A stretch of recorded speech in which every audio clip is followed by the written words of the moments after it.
The origin of life and the diversity of life forms have fascinated thinkers for centuries.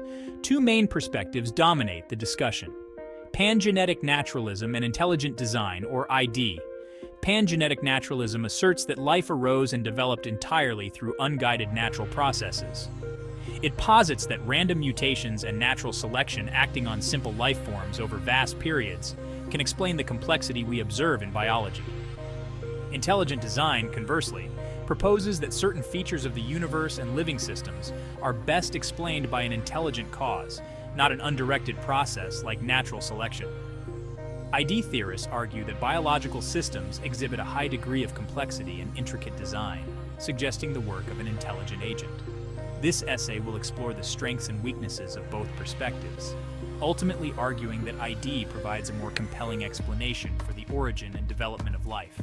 We will examine the evidence from genetics, the limits of natural selection, the concept of fine-tuning, and the unique qualities of human consciousness. At the heart of the debate lies the mystery of biological information. DNA, the blueprint of life, contains an intricate language with a four-letter alphabet. These letters form genes, the instructions for building and maintaining an organism. The complexity and specificity of this information are staggering. Consider the simple act of protein synthesis. DNA's instructions are transcribed into RNA, which then guides the assembly of amino acids into proteins. This process involves multiple steps, each requiring specific enzymes and molecular machinery. The precision and coordination of these events point to an underlying intelligence. The sheer improbability of this information arising by chance raises serious questions for pangenetic naturalism. Can random mutations and natural selection truly account for the origin of such a sophisticated language and the machinery to decode it? Natural selection, the mechanism proposed by Darwin, undoubtedly plays a role in shaping populations. It favors organisms with traits better suited to their environment.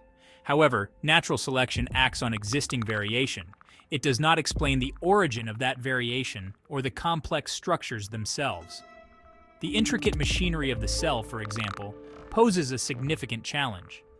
The cell is a marvel of miniature engineering, with interconnected systems for energy production, waste removal, and information processing. Each component relies on the others, suggesting they could not have arisen gradually through a series of small, advantageous mutations.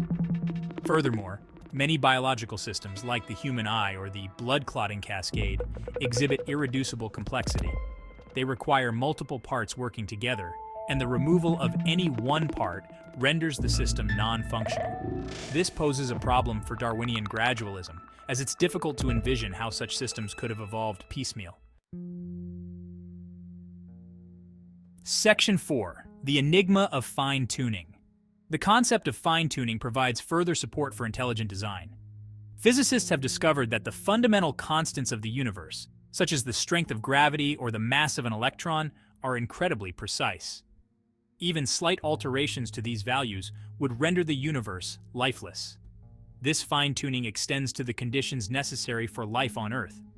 Our planet's distance from the Sun, the tilt of its axis, and the composition of its atmosphere are all finely tuned for life's existence. The probability of these factors aligning by chance is astronomically small. This remarkable precision suggests that the universe is not the product of mere chance, but rather the result of intentional design. Just as a watch implies a watchmaker, the fine-tuning of the cosmos points to a cosmic designer. Section 5. A universe made for life. The fine-tuning argument goes beyond the physical constants and laws of the universe. It also encompasses the remarkable suitability of the universe for life's emergence and development. The laws of physics and chemistry seem exquisitely crafted to allow for the formation of stars, galaxies, planets, and the complex molecules necessary for life. For example, the element carbon, the backbone of all known life, is formed in the hearts of stars through a delicate balance of nuclear forces. The abundance of carbon in the universe, along with other life-essential elements, suggests a universe primed for life's emergence. This apparent design has led some scientists to propose the anthropic principle, which states that the universe's properties are necessarily conducive to life because we are here to observe it. While different interpretations of the anthropic principle exist, it highlights the remarkable connection between the universe's characteristics and the existence of observers like ourselves. Section 6. The mind's limits. Perhaps the most compelling evidence for intelligent design comes from the realm of human consciousness. Our capacity for abstract thought, language, creativity, and moral reasoning sets us apart from the animal kingdom. These qualities defy reductionistic explanations that limit the mind to mere material processes. Materialism, a tenet of pangenetic naturalism, struggles to account for the subjective experience of consciousness. How can the arrangement of matter give rise to the feeling of joy, the appreciation of beauty, or the weight of a moral dilemma?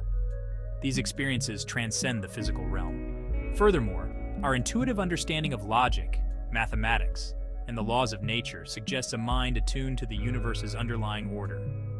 This inherent rationality aligns more closely with the concept of a creator who endowed us with the capacity to understand his creation.